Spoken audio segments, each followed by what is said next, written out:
আসসালামু আলাইকুম, সবাই কেমন আছেন? আশা করি অনেক ভালো আছেন। আল্লাহর অশেষ রহমতে আমিও ভালো আছি। এখানে আম্মা বসে বসে শিমের বিচি তুলতেছেন, যাতে পরবর্তীতে কোনো ধরনের ফ্রিজিং ছাড়াই আমরা এগুলা খেতে পারি। এগুলা এখন ভিজিয়ে তারপর ছাল ছাড়ানো হয়েছে, হালকা সিদ্ধ করে রোদ্রে শুকাতে দেওয়া হবে। শুকিয়ে গেলে একটা কন্টেনারের মধ্যেই সংরক্ষণের জন্য রাখা হবে। পরবর্তীতে কোনো সিজন ছাড়াই যখন ইচ্ছা তখন এগুলা খেতে পারবেন। বিভিন্ন ধরনের তরকারি,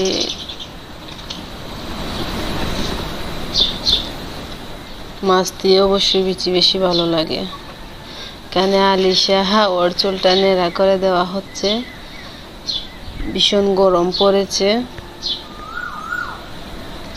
আর গরমের মধ্যে বাচ্চারা খুব বেশি ঘামে, খেলাধুলা যখন করে তখন বেশি ঘামে, কারণ বাচ্চাদের ঠান্ডাও বেশি, গরমও বেশি, আর ও গেমে ওর অলরেডি অসুস্থ হয়ে গেছে। যার জন্য চুলটা আমি অনেক দিন থেকে বলতেছি যে ওর চুল ফেলে দেওয়ার জন্য। চুল ফেলে দেওয়া হচ্ছে। বাংলাদেশের বাচ্চাদের অবশ্যই চুলটা রাখা হয় না একমাত্র গরমের জন্য। বাইরে যারা আছে, যেমন আমার বোনজি মানহার আলিশা কিন্তু একদম 1 মাসের ব্যবধান, মানে মানহা আলিশার 1 মাসের ছোট, কিন্তু মানহার চুলটা অনেক লম্বা হয়ে গেছে, কিন্তু আলিশার চুল এখনো একদম আমরা লম্বা রাখতে পারতেছি না। আপুরা তো মানে বুঝতে পারে না, তাই সবসময় বলে যে কি ওদের চুল সবসময় ছোট করে কেন রাখো, লম্বা করে রাখতে পারো, অনেক সুন্দর লাগবে। কিন্তু অসুস্থ হয়ে পড়ে গরমের জন্য। ওর আরাম ফিল করতেছে, যার জন্য কোনো ধরনের অশান্তি করতেছে না। তা না হলে আলিশার চুল ফেলার সময় কিন্তু অনেক অশান্তি করে। আরাম পাচ্ছে, যার জন্য বসে আছে।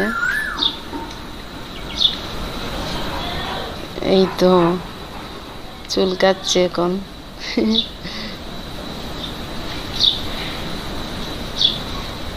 গোসল করিয়ে দেওয়া হবে।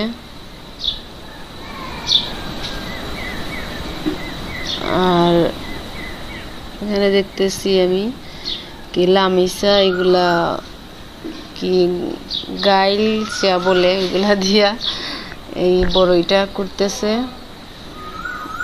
এক ধরনের আচার বানানো হবে।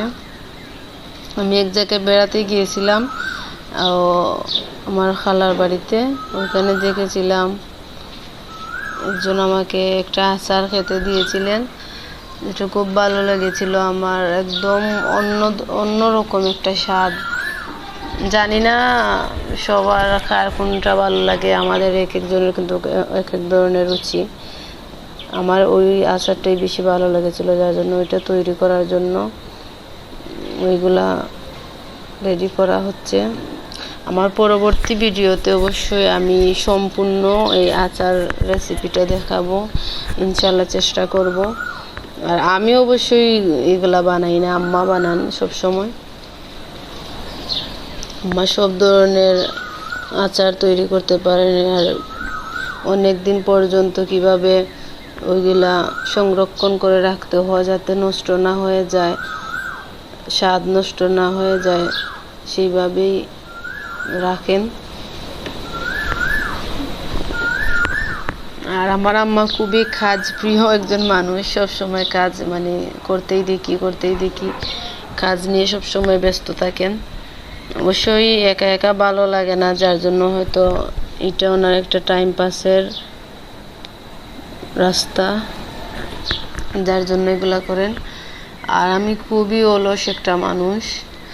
যখন দেখি আম্মা মানে এত কাজ করতেছেন, তখন নিজেরই একটা লজ্জা বোধ হয়, কিন্তু কি করব, সব কিছু তো আর সবাইকে দিয়ে হয় না। আমি একটা বোরিং মানুষ। যে ভিডিওটা বানাচ্ছি তাও অনেক ভালো, কারণ এটা একটা কাজ হচ্ছে আমাকে দিয়ে। আজ তো কাপড়গুলো ধুয়ে নিয়ে আসলাম, এগুলা সব আম্মার কাপড়। আর আলিশা বসে আছে আমার দরজার পাশেই বাথরুমের, কারণ ও ঢুকতে পারে না বাথরুমে। আর আমি যখনই বাথরুমে ঢুকি তখন ও দরজার সামনে বসে থাকে আর চিৎকার চেঁচামেচি করতে থাকে, কিন্তু কোনোভাবেই ওকে আমি নিই না আমার সাথে। এনে আম্মা ড্যাঙ্গার যে বিচিগুলা হয় পাকার পর পরবর্তী সিজনের জন্য এগুলা সংরক্ষণ করে রাখছেন। আমি ছাদে কাপড় নিয়ে আসলাম। আমাদের বাড়িতে কাজ অনেক কিছুই বাকি রয়ে গেছে। এইটা যে দেখতে পাচ্ছেন এগুলা হচ্ছে এই মাটির চুলায় রান্না করতে এগুলা লাগে। আমি এখন কাপড়গুলা শুকাতে দেব। আর এই কন্টেনারটাই দিয়ে দিলাম। এই কাপড়গুলা সব আমার বানানো। বড় আপু আমাকে সেলাই মেশিন কিনে দিয়েছেন। ভাবি, আমার ভাইজি, আমি, আম্মা, আমাদের সবার কাপড় আমাকেই বানাতে হয়। এই একটা কাজই আমি করি, তাও যখন ইচ্ছে হয় তখন করি, তা না হলে এগুলা জমানো হয় তারপরে যখন করি।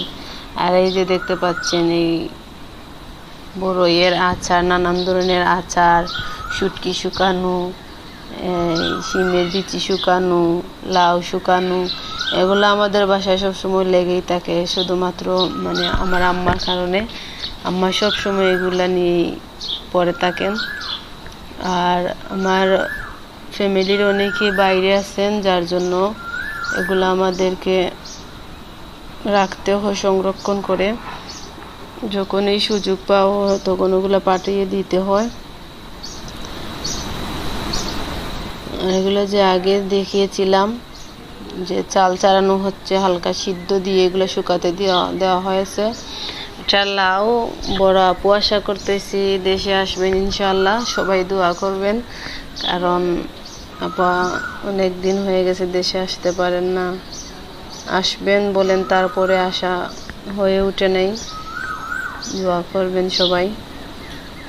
আর উনি লাউ খেতে খুবই পছন্দ করেন, যার জন্য এগুলা, এইটা এক ধরনের গিলা, ওইগুলা বড় বড় করে দেওয়া হয়েছে।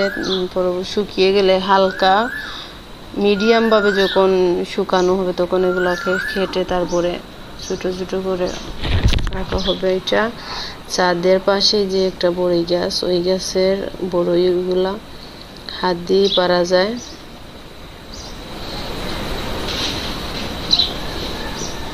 একটা পারলাম আমি, দেখি প্রচুর বড়ই গাছ, যার জন্য সব গাছের বড়ই অবশ্য টেস্ট করা হয় না। সব গাছের মধ্যে 3টা গাছের বড়ই আমার খুবই ভালো লাগে। আমি নিজে হাত দিয়ে পেরে ওইগুলা খাই অনেক সময়।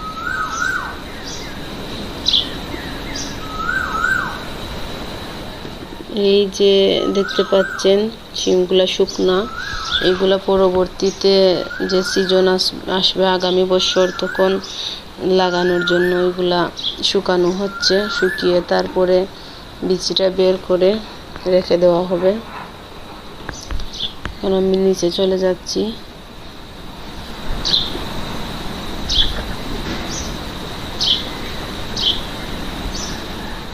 ভীষণ গরম লাগছে।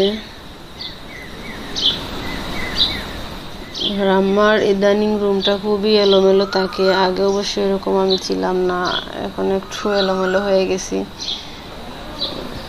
সবসময় তার সব কিছু ভালো লাগে না।